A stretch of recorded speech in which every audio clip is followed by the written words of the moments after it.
Hello, it is Independence Day Eve, Friday, July 3rd, 2026. Before I started recording this, I went back to look at my June 14th, which, so that's over 2 weeks. This is a new record, which may be good, may be bad, in between recordings. And the reason is that, as I've said from the beginning, if I didn't have anything to say, I wasn't going to make a weekly podcast or a weekly podcast or a vlog. It's not really a podcast, just to say that here I am and click on me or something. So, following up on what I was talking about there, I've done just a little more research into a couple of platforms such as Vimeo, which is pretty well known for like a video on demand. And I was pretty tempted to do it until I realized that they had like a fee you have to pay, a flat $200 or $250 just to like get on the pro version or something, which seems a little excessive. But you do get the lion's share of whatever income you generate, but still not really in the position to do that. I mean, I could. I've got money in my Mindful Entertainment LLC bank account. So I guess I could do that because the other option, there's something called Gumroad, which is a very more kind of low tech and it's mostly meant for watching on your computer or your iPad or your mobile device, not really on your TV unless you cast it on, which I'm assuming a certain percentage of people know how to do that or would take the time to do that. But frankly, I don't really want people to watch my movie. It's not a movie, it's a reflection of the screen on a little phone or even I mean, this is sort of vain, but I wouldn't really want them to watch on a laptop.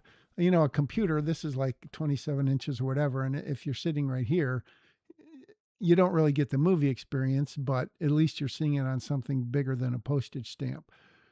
So, what is my point there? So, I decided, even though Gumroad, there's really no cost to get onto it, but when you look at the interface and you look at what other movies are there, it kind of gave me the creeps.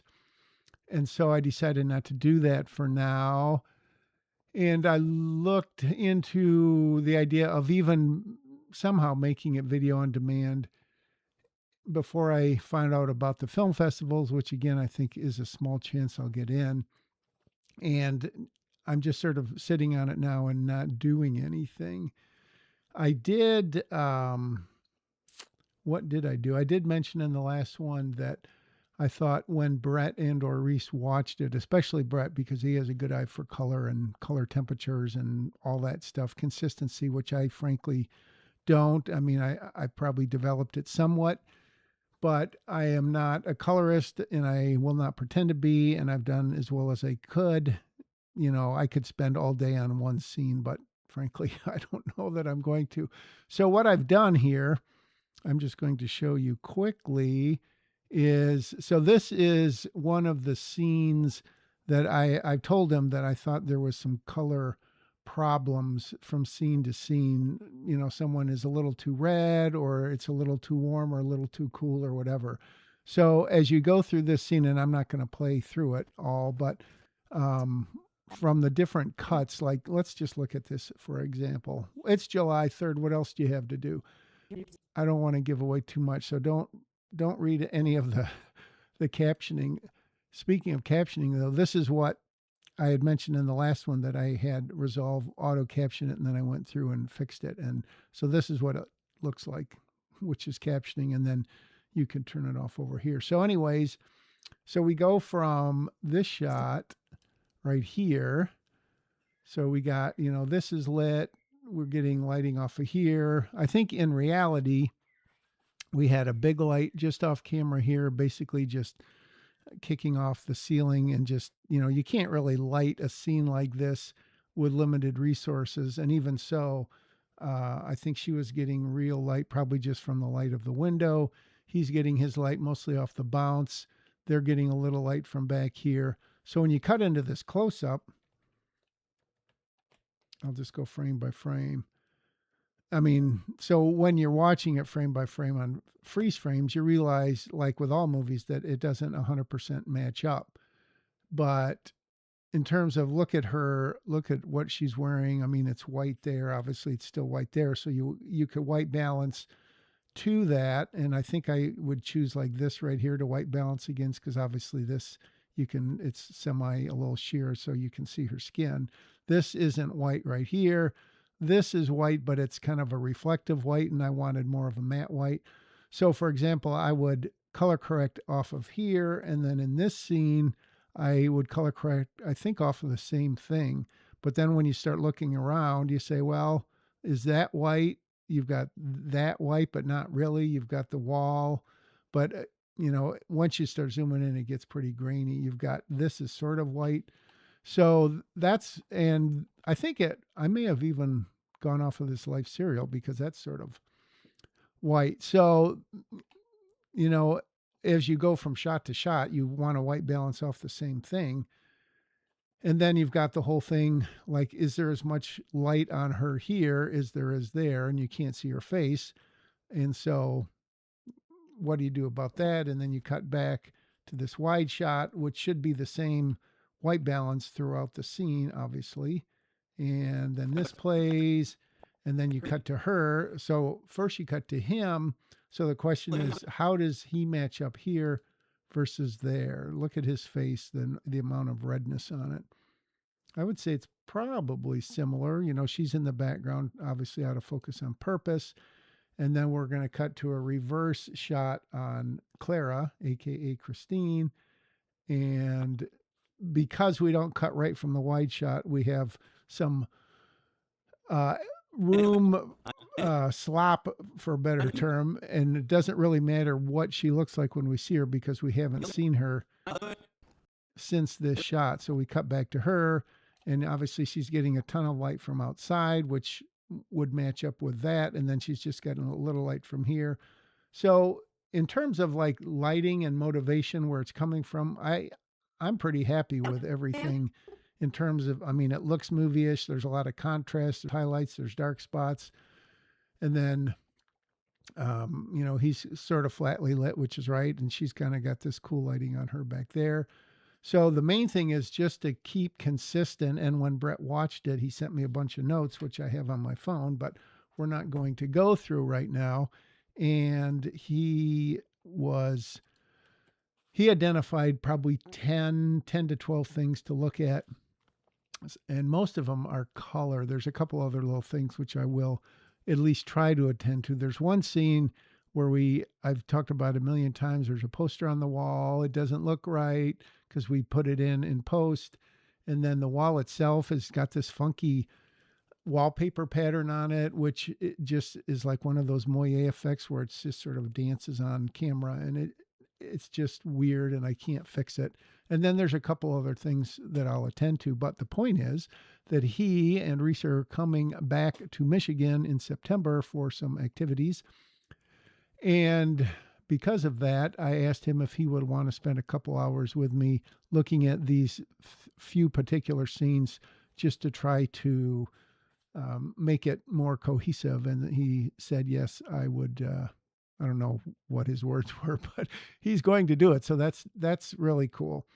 So that is really all I've done with the movie, other than I've continued to collect. I mentioned this in my last email, and I've continued to collect some reviews. Again, some of them are reviews, some of them are like nicely written out, some of them are just little comments on it. But I think these will be helpful. I mean, they're they're nice. I mean, it's obviously, like this. I loved it. Very well moving, well done, awesome. See hometown in so many scenes. Movie was striking. Um, and then this person did have a few negative things to say. The pacing was slow, especially the September montage, which when you see it is a purposely long montage. And then a lot of unanswered questions. And I've asked her if she wanted to talk to me about this, because I have had some people say that they didn't. Well, they didn't say they didn't get it, but they sort of like her. They had some questions which they didn't know if they knew the right answers to. Like after the Grand Ledge showing, I talked to 6 or 8 people, and I think I mentioned this, and they said, "Well, what about this?" And I said, "Well, remember that dialogue line?" And they're like, "Oh yeah." So I think I've said here, if not elsewhere, that it's a very dense movie, just at 90 minutes plus a little bit of credits, and there is that montage. So, well, forget I said that. Uh, this is not the kind of movie that you can go to the restroom or go get concessions in the middle of and come back and you've missed, 2 minutes of it, which when you think of it is a good portion of a 90-minute film, relatively speaking. And you are going to miss some if you turn to your person or if you're on your phone, heaven forbid, or whatever, fiddling around, and you miss more than 3 or 4 lines of dialogue. You are going to have unanswered questions, and maybe there's other things that had caused that reaction in her. And then she also mentioned something, and I think I've said this, so this is no big secret. There is a autistic character in it. The actor is not, although some people asked afterwards if he was, which was, I guess, a flattering thing for the actor to hear. And she said, well, it wasn't really portrayed super accurately, which I mean, not in defense of it, but the statement of fact is that really was not my intention. It's by no means 100% accurate. And so I was thinking of like Rain Man and how accurate Dustin Hoffman's portrayal was of his character. And I don't know, I've never done any research on it. So my point on that is that, there are people, well, she's the only person who's had anything negative to say. But overall, I mean, she enjoyed it. She liked the camera work. She thought the acting was good and all that kind of stuff.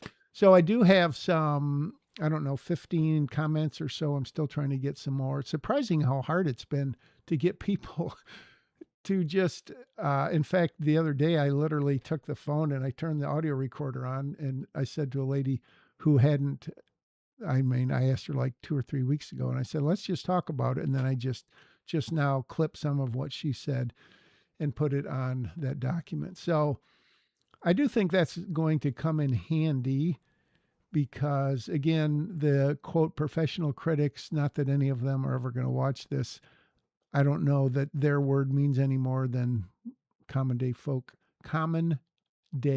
who have seen it. One other thing I did, there's a website and a YouTube channel called Film Threat, Chris Gore and Alan somebody. And I've been watching them for probably 3 years.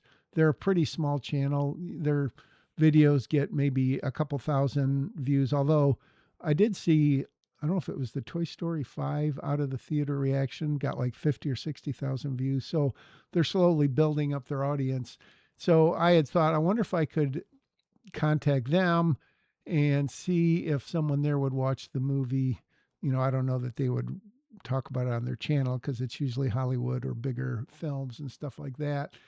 So I did go to their website, and apparently you can either submit it without paying them, and maybe someday one of their interns or employees or whoever will watch it and comment on it, or you can pay them X amount of dollars and they have different levels. It was kind of a cool business model.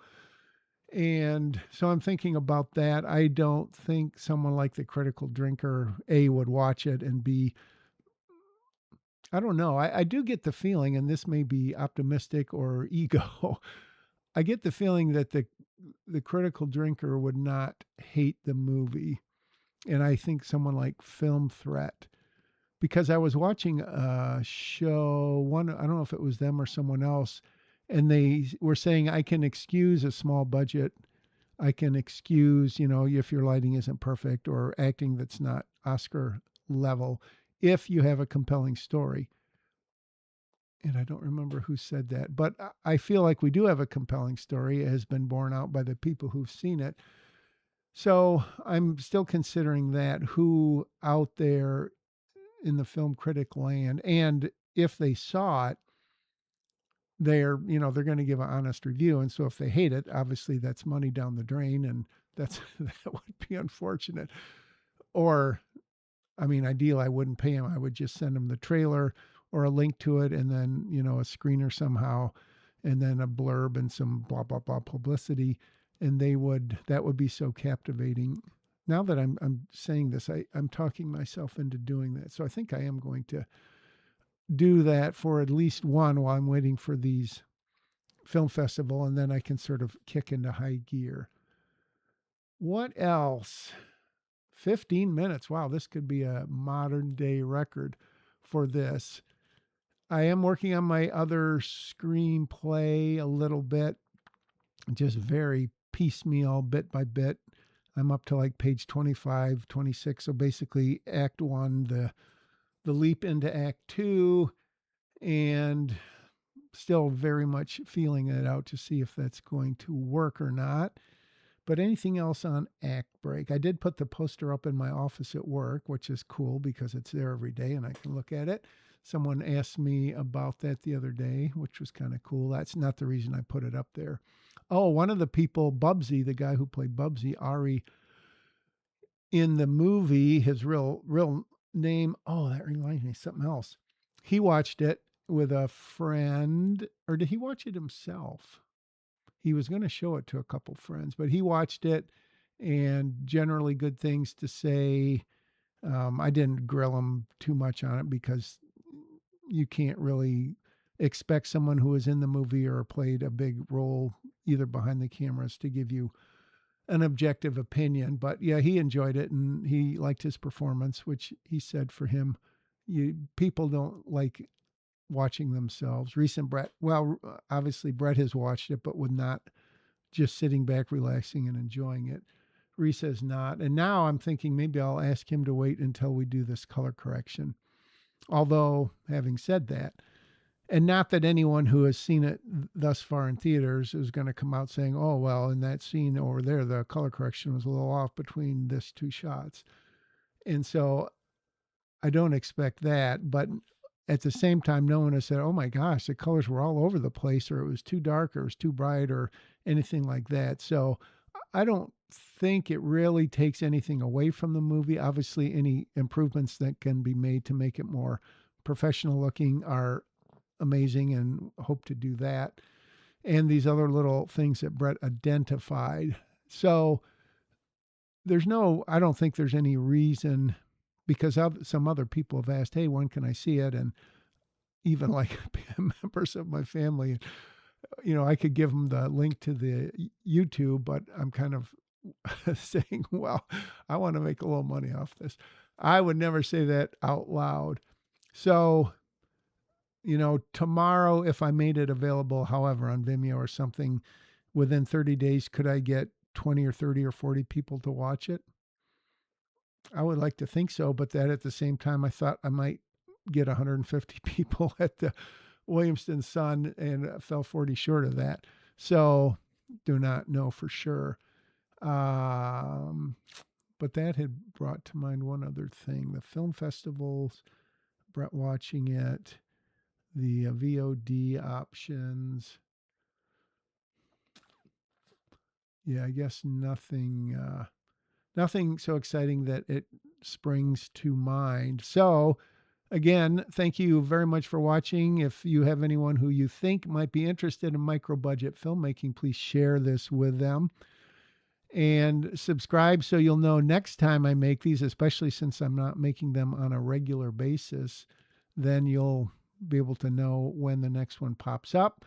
If you have any comments, certainly put them down there, as they always point down into the chat. I get so few that I'll read them all. And have a great Independence Day once again. I hear the fireworks tomorrow night in Washington, D.C. are going to be literally spectacular, 10 times bigger than like any show you've probably seen. So tune in, say salute to America. Tell me about your micro budget film that you're working on, and I will see you next time.